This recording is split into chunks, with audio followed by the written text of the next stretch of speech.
Welcome to Saraswati Learning Hub and Institute for Education with Abhishek Kumar. इस set practice में आगे बढ़ते हैं। संसदीय व्यवस्था में राजा शासन करता है, राज्य करता है, राज्य और शासन दोनों करता है, ना राज्य करता है ना शासन करता है।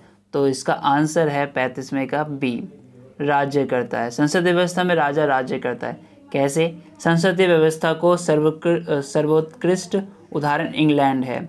संसदीय व्यवस्था रहते हुए भी वहाँ वंशानुगत राजा का पद बराबर है। राजकीय सम्मान से राजा लैस रहता है। राज्य कार्य का संपादन उसी के नाम पर होता है।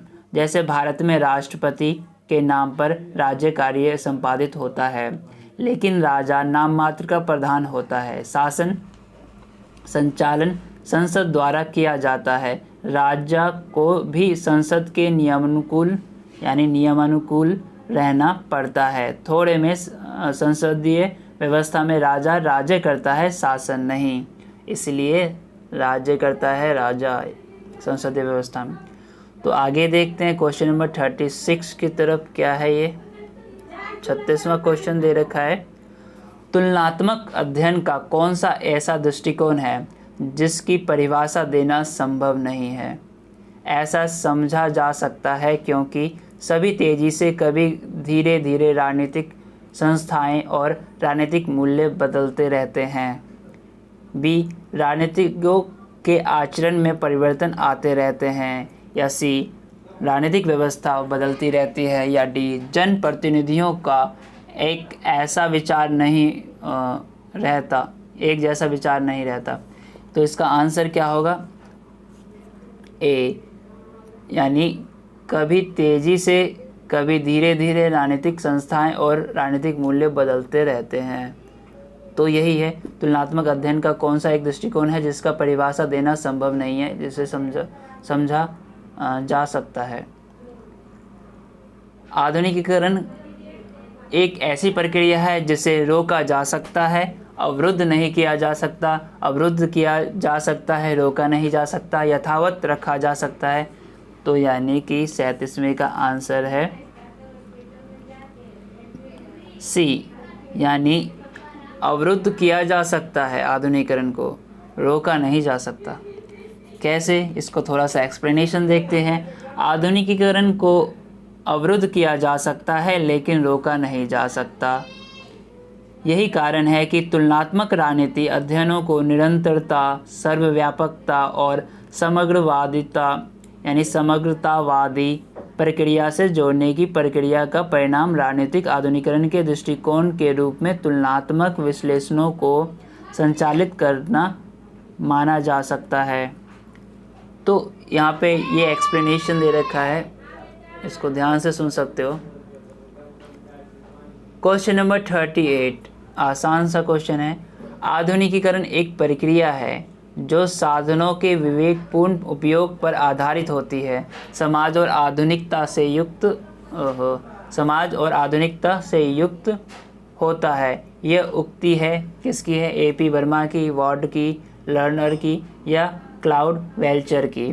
तो 38 का आंसर है क्लाउड वेल्चर का कहना था कि आधुनिकीकरण एक प्रक्रिया है जो साधनों के विवेकपूर्ण उपयोग पर आधारित होता है, समाज और आधुनिकता से युक्त होता है। अब आगे देखते हैं पाश्चात्य, यानी इस प्रश्न को देखते हैं। पाश्चात्यकरण और आधुनिकीकरण को एक समझने की परंपरा को हम कैसे परंपरा कहेंगे? सही परंपरा, अनुप्रयुक्त परंपरा, भ्रामक परंपरा या संकुचित परंपरा? तो इसको कहेंगे भ्रामक परंपरा। क्यों? सभी विकसित देशों में पश्चिम की हर बात नकल करके आधुनिक बनने की प्रवृत्ति व्याप्त थी, लेकिन दोनों में मौलिक अंतर है। उदाहरण स्वरूप वेशभूषा का ढंग पश्चिमी देशों की तरह अपनाना पाश्चात्यकरण कहा जाएगा, लेकिन इसे आधुनिकीकरण नहीं कहा जा सकता है। आधुनिकीकरण में क्या अच्छा है, यानी आधुनिकीकरण में क्या अच्छा है और क्या बुरा, कौन परिवर्तन आगे की ओर है और कौन पीछे की ओर, इस पर ध्यान दिया जाता है, जबकि पाश्चात्य में ये सब नहीं होते। पाश्चात्य का संबंध केवल भौतिकता से होता है, लेकिन आधुनिकीकरण का संबंध मानव मूल्यों की समग्रता से है। तो प्रश्न नंबर 40 पे देखते हैं 40 में क्या कहता है, राजनीतिक आधुनिकीकरण ऐसी संस्थागत ढांचे का विकास है जो पर्याप्त लचीला और इतना शक्तिशाली हो कि उनमें उठने वाले मांगों का मुकाबला कर सके। यानी ये किसका कथन है? तो ये कथन है कोलमैन का। क्या है कोलमैन का कथन, देख लेते हैं एक बार। कोलमैन ने कहा था कि राजनीतिक आधुनिकीकरण मतलब राजनीतिक आधुनिकीकरण ऐसी संस्थागत ढांचे का विकास है जो पर्याप्त लचीला और इतना शक्तिशाली हो कि उनमें उठने वाली मांगों का मुकाबला कर सके, कोलमैन का कहना था। अब 41 देख लेते हैं। राजनीतिक आधुनिकीकरण से युक्त व्यवस्था में लोगों की प्रवृत्ति राष्ट्रवादी होती है, संप्रदायवादी होती है, जातिवादी होती है या समन्वयवादी होती है। तो इसका आंसर है ए, राष्ट्रवादी होती है। राजनीतिक आधुनिकीकरण में से युक्त व्यवस्था में लोगों की प्रवृत्ति राष्ट्रवादी होती है। राजनीतिक आधुनिकीकरण की बात हो रही थी यहाँ पे। समकालीन राज्यों की पश्चिम से मुक्ति की इच्छा को किसने आधुनिकीकरण कहा है? क्लाउड वेल्च ने, एसपी वर्मा ने, एडवर्ड सिल्स ने या वार्ड ने? तो ये कहा है एडवर्ड सिल्स ने कहा है। सी इसका आंसर होगा। कमेंट को देखते हैं इसके। नए राज्यों में जनसंख्या, इतिहास, संस्कृति, धर्म इत्यादि की विभिन्नताओं के बावजूद निरंतर परिवर्तन और आधुनिकीकरण की प्रक्रिया सक्रिय है। संक्रमण की इस स्थिति में राज्यों को ना तो परंपरागत और ना ही आधुनिक कहा जा सकता है।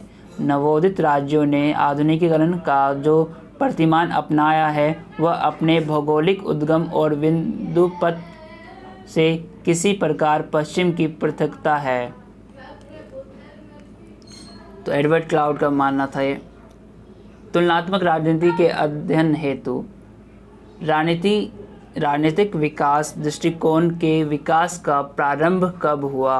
प्रथम विश्व युद्ध के बाद, शीत युद्ध के बाद, स्वतंत्रता प्राप्ति के बाद या द्वितीय विश्व युद्ध के बाद? प्रश्न 43 का डी है। तुलनात्मक राजनीतिक अध्ययन के हेतु राजनीतिक विकास दृष्टिकोण के विकास का प्रारंभ द्वितीय विश्व युद्ध के बाद हुआ। अब ये थोड़ा सा लेंथी क्वेश्चन है।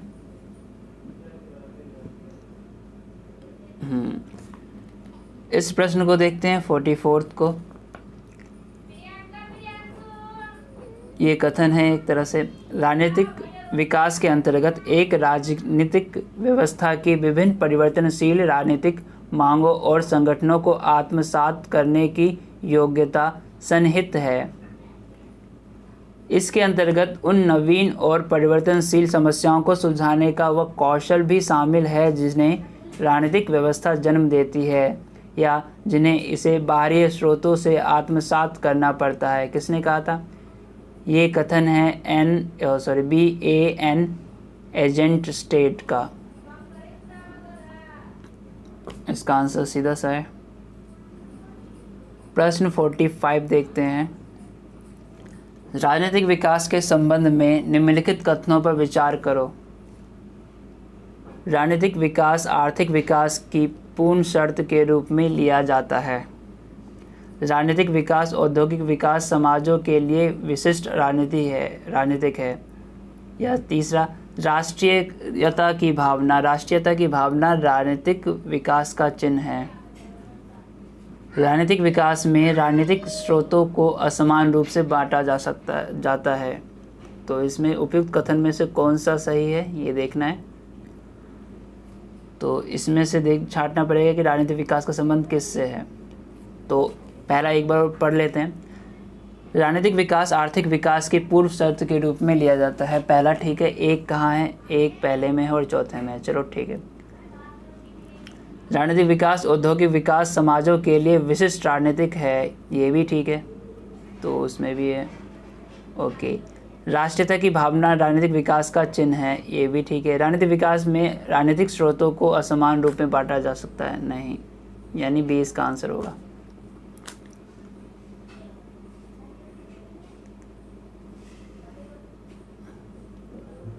आमंड और पावेल के मुताबिक राजनीतिक विकास के विश्लेषणों में कितने कारकों पर विचार करना आवश्यक है? तो 6 कारक, 4 कारक या 5 कारक या डी 3 कारकों पर। तो इसका 46 का जो आंसर है वो है सी, 5 कारकों पर।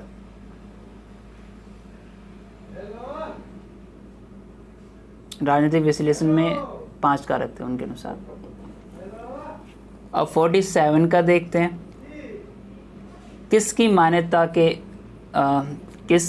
मान्यता है कि राजनीतिक विकास के सिद्धांत को राजनीतिक ह्रास के साथ जोड़ना आवश्यक है? उदाहरण स्वरूप अस्थिरता, भ्रष्टाचार, हिंसा, सत्तावादी आदि। ये कौन कहते हैं, कौन मान्यता देते हैं ऐसा? इसका आंसर है हंटिंगटन, ए, वो ऐसा मानते हैं। अब यह सूची मिलान करना है, इसमें 48 का मिलान करना है। लेखक और विचार है यहाँ पे। ईस्टर्न का विचार क्या था? ये तो सीधा सा अर्थ है, ईस्टर्न ने व्यवस्था विश्लेषण दिया था, तो एक का तो हो गया 3। आमंड का था संरचनात्मक कार्यात्मक, तो संरचनात्मक कार्यात्मक यानी बी का 1 हो गया। मार्क्स लेनिन का क्या कहना था? मार्क्सवाद लेनिनवाद, ये तो बहुत आसान है। बाकी बचा सेल्स के लिए, तो इसका आंसर हो गया ए, पहले का तीसरा है ए।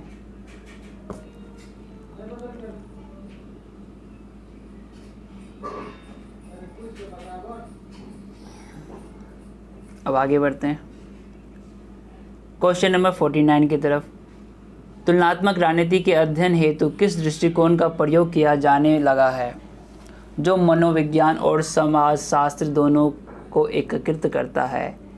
राजनीतिक विकास दृष्टिकोण, राजनीतिक आधुनिकीकरण दृष्टिकोण, मार्क्सवादी लेनिनवादी दृष्टिकोण या राजनीतिक सांस्कृतिक दृष्टिकोण? तो 49 का है डी, राजनीतिक सांस्कृतिक दृष्टिकोण, संस्कृति दृष्टिकोण। इसका एक्सप्लेनेशन देखते हैं क्यों है ऐसा। राजनीतिक संस्कृति आधुनिक राजनीति विज्ञान का एक नूतन और महत्वपूर्ण दृष्टिकोण है। यह मनोविज्ञान और समाजशास्त्र को एकीकृत करने का प्रयास है ताकि इन दोनों की सामाजिक विज्ञानों में आधुनिक प्रगति को गतिशील राजनीति विश्लेषण के लिए प्रयोग किया जा सके। यही राजनीतिक दृष्टिकोण है जो मनुष्य के आधारभूत मूल्यों को व्यवस्थित रूप में रखने का प्रयत्न करता है। इसमें केवल समीक्षात्मक और बड़े पैमाने पर प्रचलित विश्वासों को लिया जाता है जो राजनीतिक प्रक्रिया को व्यवस्था और स्वरूप प्रदान करती है। यह समसामयिक राजनीतिक विश्लेषण से एक महत्वपूर्ण विकास का प्रतीक है। आगे बढ़ते हैं क्वेश्चन नंबर 50 की तरफ। राजनीतिक संस्कृति अनुभववादी विश्वासों, अभिव्यक्तात्मक प्रतीकों और मूल्यों की वह व्यवस्था है जो उस परिस्थिति अथवा दशा को परिभाषित करती है जिसमें राजनीतिक क्रिया संपन्न होती है। ये उक्ति किसकी है? ये उक्ति है बी, सिडनी वर्वा की। क्या है ये उक्ति? सिडनी वर्वा ने कहा था राजनीतिक संस्कृति अनुभववादी विश्वासों, अभिव्यक्तात्मक प्रतीकों, मूल्यों की वह व्यवस्था है जो उस परिस्थिति अथवा दशा को परिभाषित करती है जिसमें राजनीतिक क्रिया संपन्न होती है। लोगों में राष्ट्र के प्रति सम्मान या राष्ट्र से एकात्म का भाव नहीं रखना राजनीतिक संस्कृति की एकता में मनोमालिन्य है, उदासीनता है, बिखराव है या दरार है।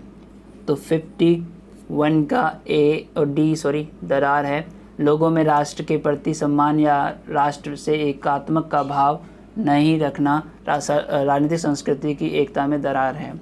इसका एक्सप्लेनेशन देखते हैं। राष्ट्रीय पहचान राजनीतिक संस्कृति की एक महत्वपूर्ण दिशा मानी जाती है, क्योंकि राष्ट्रीय पहचान से राजनीतिक व्यवस्था में व्यक्ति का राजनीतिक व्यवहार बनता है। राष्ट्र के सम्मान या राष्ट्र के एकात्म का भाव नहीं रखना राजनीतिक संस्कृति की एकता में दरार पड़ने की पुष्टि मानी जाती है। इसी के अभाव में 1971 में पाकिस्तान खंडित हुआ और नए बांग्लादेश का निर्माण हुआ। इसी की कमी से आज श्रीलंका को कठिनाइयों का सामना करना पड़ रहा है। अब आगे देखते हैं 52 पे क्वेश्चन नंबर।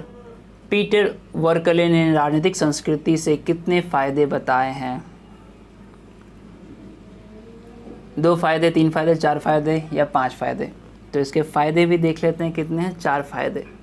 कौन कौन से? पीटर वर्कले ने 4 फ़ायदे राजनीतिक संस्कृति से बताएं।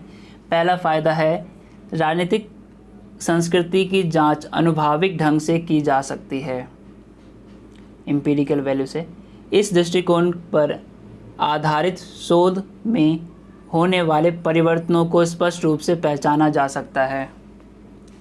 या तीसरा, इस दृष्टिकोण के संकेतक मापनीयता के योग्य होते हैं। चौथा क्या है? यह विविध प्रयत्नों को राजनीतिक व्यवस्था की अपनी अवधारणा में एकीकृत करने का अवसर प्रदान करती है। तो ये 4 फायदे थे। संघात्मक एवं सकारात्मक वर्गीकरण का आधार शासन शक्तियों का क्षेत्रीय विभाजन है, भौगोलिक विभाजन है, क्षेत्रीय एवं भौगोलिक विभाजन है, सांस्कृतिक विभाजन है। 53 का है क्षेत्रीय एवं भौगोलिक विभाजन। क्या है ये? संघात्मक एवं सकारात्मक वर्गीकरण क्षेत्रीय और भौगोलिक विभाजन है होता है। अब आगे 54 की तरफ जाते हैं।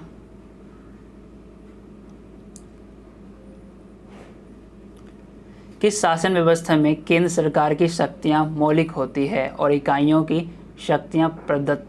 संघात्मक शासन व्यवस्था में, एकात्मक शासन व्यवस्था में, गणतंत्रात्मक शासन व्यवस्था में, किसी में नहीं। तो इसका आंसर है बी, एकात्मक शासन व्यवस्था में केंद्र सरकार शक्तियां मौलिक होती है और इकाइयों की प्रदत्त। अब बढ़ते हैं आगे 55 का। ये किसकी परिभाषा है ये बताना है। जब संविधान द्वारा शासन के सब अधिकार केवल एक सत्ता को सौंप दिए जाते हैं और अन्य स्थानीय या क्षेत्रीय सरकारें अपना सब अधिकार उस सत्ता से प्राप्त करती है, यहाँ तक कि अपना अस्तित्व भी केवल उसी से प्राप्त करती है, तब उस देश की में एकात्मक सरकार कही जाती है। यानी किसका कथन है? डाइसी का है, विलोबी का है, गार्नर का है या फाइनर का है? तो इसका आंसर है सी, गार्नर। गार्नर ने क्या कहा था उसका एक्सप्लेनेशन हम अब देखते हैं। गार्नर की परिभाषा पर विचार करने से एकात्मक सरकार के लक्षण निम्नलिखित हैं। एकात्मक शासन में केंद्रीय सरकार में पूर्ण रूप से शासन शक्ति केंद्रित होती है। दूसरा पॉइंट ये कहते हैं, एकात्मक राज्य एक इकाई होती है, क्षेत्रीय या स्थानीय इकाई केंद्र के मातहत होती है और उसी के सुविधानुसार कार्य करती है। तीसरा है, एकात्मक शासन में संविधान के मुताबिक केंद्र और इकाइयों के बीच शासन शक्तियों का विभाजन नहीं किया जाता है। इसमें सत्ता का स्रोत भाग एक होता है, सत्ता का मूल स्रोत केंद्र सरकार में निहित होता है। केंद्र सर्वशक्तिमान होती है, इसमें इकाई सरकारें केंद्र सरकार के अभिकर्ता होती है। अवयवी इकाइयाँ केंद्र सरकार के प्रतिनिधि के रूप में आदेश समझकर स्वीकार करती है।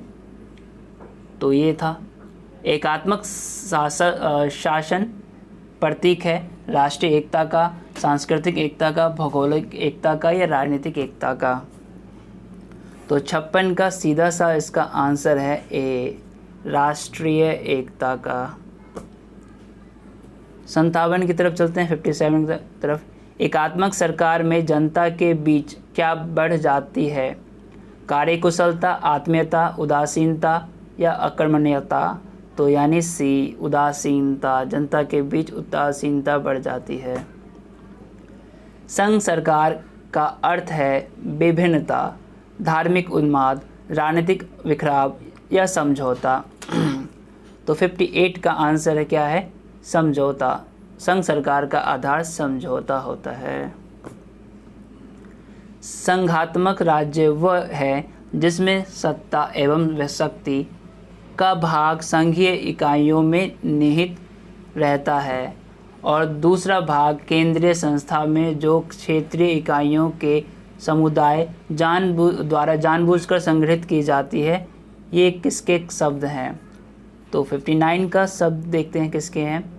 ये भी गवर्नर का ही शब्द है। 60 का देखते हैं। संघ शासन में संविधान होता है। संघ शासन में संविधान क्या होता है? अलिखित एवं सुपरिवर्तनशील, विकसित एवं अलिखित या नमनीय एवं विकसित, लिखित एवं कठोर। संघ शासन में संविधान होता है। कैसा होता है संविधान? डी, लिखित और कठोर होता है। संघात्मक शासन का प्रमुख लक्षण क्या है? एक हरी शासन व्यवस्था, नौकरशाही शासन व्यवस्था, जनतांत्रिक शासन व्यवस्था या दोहरी शासन व्यवस्था। 61 का उपयुक्त आंसर ए है। संघात्मक शासन का प्रमुख लक्षण क्या है? तो इसका आंसर डी आएगा, दोहरी शासन व्यवस्था है। प्रमुख लक्षण क्या है? दोहरी शासन व्यवस्था। अब आगे देखते हैं 62 का। अगर कतिपय स्वतंत्र राज्य सुरक्षा, विकास, व्यापार आदि की प्राप्ति हेतु समझौता करके संघ राज्य की स्थापना करते हैं तो उस प्रक्रिया को क्या कहते हैं? सम्मिलित की प्रक्रिया, पृथक्करण की प्रक्रिया, कठोरतम की प्रक्रिया या साधारण प्रक्रिया। क्या है इसका आंसर? सम्मिलित की प्रक्रिया। अर्थ है क्या है? अगर कतिपय राज्य सुरक्षा, विकास, व्यापार आदि की प्राप्ति हेतु समझौता करके संघ राज्य की स्थापना करते हैं तो सम्मिलित की प्रक्रिया में है वो राज्य। आगे है भविष्य की चौथाई। भविष्य की चौथाई शताब्दी में, यानी चौथी शताब्दी में, ये क्या है? चौथाई शताब्दी में राज्य खोखले बन जाएंगे और वे मुख्यतः संघीय विभागों के